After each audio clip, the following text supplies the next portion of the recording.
एक महीना पहले जब नीतीश कुमार की कांग्रेस के अध्यक्ष मल्लिकार्जुन खड़गे और राहुल गांधी से मुलाकात हुई थी तो बहुत सारे सपने और ताने बाने बुने गए थे।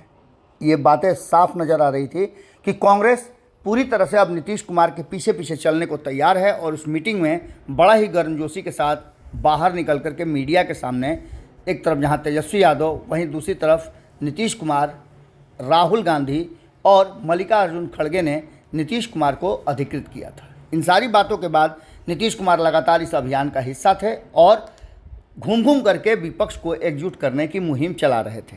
इसके साथ साथ अभी ये मुहिम चल ही रही थी, परवान चढ़ी ही थी कि इसी बीच में कई ऐसी बातें सामने आई जिसको लेकर के हमने आप तक खबरें पहुंचाई थी।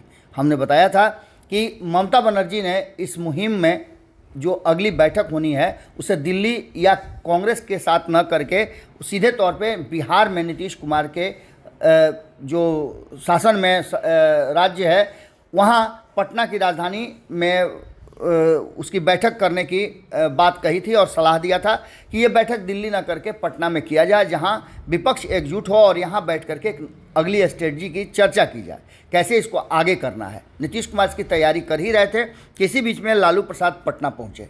लालू प्रसाद के पटना पहुँचने के बाद अब कहा जाने लगा था कि अब ये मुहिम और ज़्यादा तेज़ी से आगे बढ़ेगी और बढ़ी भी। कई राज्यों में तेजस्वी यादव और नीतीश कुमार के साथ साथ ललन सिंह और संजय झा पहुँचे।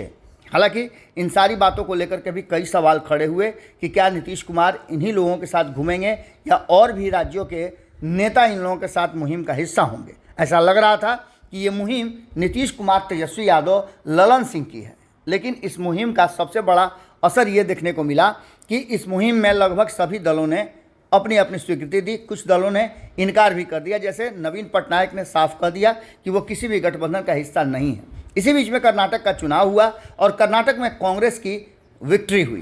कांग्रेस ने अपने दम पर बहुमत प्राप्त किया और सरकार के शपथ ग्रहण समारोह की तिथि घोषित हुई। हालांकि उसमें भी कई झमेले हुए। कहा यह जाने लगा कि शपथ ग्रहण समारोह से पहले कौन बनेगा मुख्यमंत्री, ये म्यूजिकल चेयर चल रहा था। लेकिन इन सारी बातों को सॉर्ट आउट करने के बाद जब अंतिम बात हुई कि शपथ ग्रहण की तिथि घोषित हो गई, मुख्यमंत्री, उप मुख्यमंत्री के नाम अनाउंस हो गए, उसके बाद विपक्ष के सभी दलों को निमंत्रण भेजा गया। लेकिन एक तरफ जहां विपक्ष के सभी दलों में से गिने चुने दल ही पहुंचे, तो वहीं आपको बता दें कि इसमें मुख्य अतिथि के रूप में पहुंचे नीतीश कुमार। जब कर्नाटक में कांग्रेस की नई शपथ ग्रहण समारोह में पहुंचे तो शपथ ग्रहण समारोह के समय विपक्षी एकता का प्रदर्शन किया जाना था, जिसकी चर्चाएं खूब चल रही थी। विरोधी पार्टियों के नेता इस शपथ ग्रहण में बुलाए गए थे। कांग्रेस सरकार ने शपथ ग्रहण समारोह में देश के लगभग 1 दर्जन दलों के नेताओं को बुलाया था, उन्हें मंच पर बिठाया भी गया। लेकिन देश भर में विपक्षी एकता की मुहिम छेड़ने वाले नीतीश कुमार को ही नहीं बल्कि डिप्टी सीएम तेजस्वी यादव और उनके साथ गए जेडीयू के राष्ट्रीय अध्यक्ष ललन सिंह को मंच पर जहां जगह मिली, उससे ये सवाल खड़े होने लगे कि क्या नीतीश कुमार के विपक्षी एकजुटता और उन्हें अगुवा बना करके कहीं ना कहीं विपक्ष ने उन्हें मुश्किल में डाल दिया है, या फिर उनकी जो कहा जा रहा है उन पर भरोसा नहीं है। कर्नाटक में सिद्धरमैया सरकार के शपथ ग्रहण के मौके पर छोटी बड़ी लगभग 1 दर्जन पार्टियों के नेता पहुंचे थे। इनमें एनसीपी के शरद पवार, डीएमके के एमके स्टालिन, नेशनल कॉन्फ्रेंस के फारूक अब्दुल्ला, पीडीपी के महबूबा मुफ्ती, जेडीयू के से नीतीश कुमार, ललन सिंह और आरजेडी से तेजस्वी यादव यहाँ पहुँचे थे। जेएमएम के हेमंत सोरेन, सीपीआई के डी राजा, सीपीएम के सीताराम येचुरी, एमके स्टालिन, मक्कल निधि माई के कमल हसन शामिल थे। वैसे इस शपथ ग्रहण समारोह में ममता बनर्जी की दूरी और अरविंद केजरीवाल के चंद्रशेखर राव जैसे नेताओं का न्योता ही नहीं दिए जाने को लेकर के कई तरह के सवाल भी खड़े होने लगे।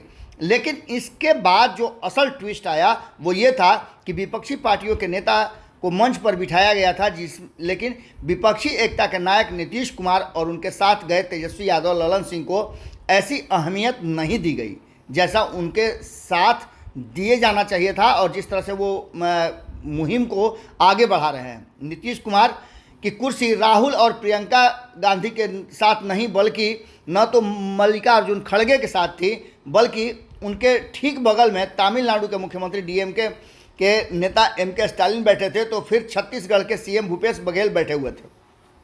उनके बाद हिमाचल के मुख्यमंत्री सुखविंदर सिंह सुक्खू को जगह मिली थी और तब बिहार के मुख्यमंत्री नीतीश कुमार के लिए कुर्सी रखी गई थी। यानी राहुल प्रियंका से 5 कुर्सी दूर उन्हें बैठाना इस बात की तरफ इशारा कर रहा था कि नीतीश कुमार को कांग्रेस ने उतनी अहमियत नहीं दी। उसी नीतीश कुमार को जिन्हें 1 महीना पहले विपक्षी एकजुटता के लिए नेता बनाया गया था।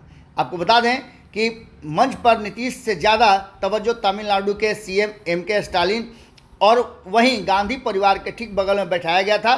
कर्नाटक के शपथ ग्रहण समारोह में झारखंड के मुख्यमंत्री हेमंत सोरेन को भी नीतीश से ज़्यादा तवज्जो मिलता दिख ये बात साफ नज़र आ रही थी कि कहीं ना कहीं नीतीश कुमार और तेजस्वी यादव के लिए ये एक बड़ा झटका था। मंच पर नेताओं की अगली कतार में तेजस्वी यादव को जगह दी गई थी, लेकिन एकदम कोने में वे लेफ्ट पार्टियों के नेता डी राजा और सीताराम येचुरी के साथ बैठे थे। लेकिन सबसे दिलचस्प रहा जेडीयू के राष्ट्रीय अध्यक्ष ललन सिंह को मिली जगह। पटना से नीतीश कुमार के साथ गए जेडीयू के राष्ट्रीय अध्यक्ष ललन सिंह मंच पर कहाँ बैठे इसे जानने के लिए काफ़ी मशक्कत करनी पड़ी। काफ़ी कोशिश के बाद ललन सिंह दिखे, उन्हें पिछली कतार में जगह दी गई थी। जेडीयू के राष्ट्रीय अध्यक्ष को पहली कतार में जगह नहीं मिलना भी बहुत सारी बातों को जन्म दे रहा है। आपको बता दें कि इन सारी बातों को लेकर के जब चर्चाएं शुरू हो गई तो भारतीय जनता पार्टी के लिए काफ़ी खुशी देने वाला ये मौका रहा। आपको बता दें कि इस सवाल का जवाब ढूंढने के लिए 5 साल पहले यानी 2018 में कर्नाटक में हुए वाकये को याद करना होगा। 2018 में कर्नाटक में कांग्रेस और जेडीएस की सरकार बनी थी। तब जेडीएस के एचडी कुमारस्वामी ने मुख्यमंत्री पद की शपथ ली थी।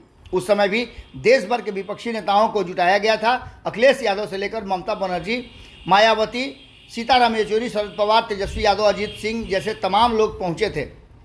9 महीने बाद 2019 में लोकसभा चुनाव होने वाला था और 2018 में कर्नाटक के विपक्षी एकता की तस्वीर से ऐसा लगा कि सारी पार्टियां मिलकर बीजेपी का मुकाबला करेंगी, लेकिन कोई भी विपक्षी एकता नहीं बनी और बीजेपी का कुछ भी ये विपक्ष नहीं बिगाड़ पाया। भाजपा काफ़ी खुश होगी इस मुहिम और इस तरह के कार्यक्रम से, जिसमें विपक्ष को एकजुट करने वाले नीतीश कुमार को ही कोई तवज्जो नहीं दी गई। अब इस कार्यक्रम के बाद तुरंत नीतीश कुमार, तेजस्वी यादव और ललन सिंह का दिल्ली रवाना होना बहुत सारी कहानियों को जन्म दे रहा है। आपको बता दें कि दिल्ली में क्या कुछ हुआ वो खबर हमने आपको बताई थी कि दिल्ली में कैसे ये लोग पहुँचे, लेकिन दिल्ली में हुआ क्या वो बातें आपको बताने जा रहे हैं।